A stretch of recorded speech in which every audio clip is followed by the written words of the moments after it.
અને આપણા ગુજરાતના પનોતા પુત્ર નરેન્દ્ર મોદીએ આની છૂટ આપી દીધી. આવો યાર, બજાર ઠંડુ પડ્યું છે. ભારત અમેરિકાથી હવે તેલ ખરીદશે. રશિયા જેવો આજ સુધીનો આપણો મિત્ર એના જોડેથી તેલ નહીં ખરીદે. જાહેરાત કરી દીધી છે કે આપણે જીતી ગયા. આપણે એટલે તમે બચી ગયા કે દાણી બચી ગયા?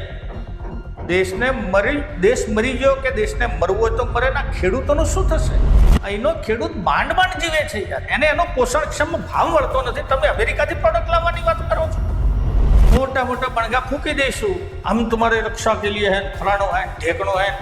આ બધા ભિખારી કરી નાખ્યા ખેડૂતને. હજુ આ મરવાની દશા ચાલુ થવાની છે.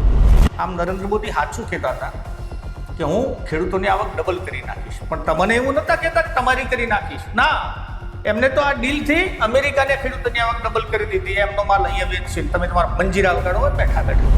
જે દિવસે અમેરિકાનો માલ અહીંયા આવ્યો એ દિવસે આ ખેડૂતને રોટા નહીં આવે. અને આ એ દાડે તમને મફત અનાજે 70 કરોડને આલે છે, તેમાં 5 કરોડ વધનો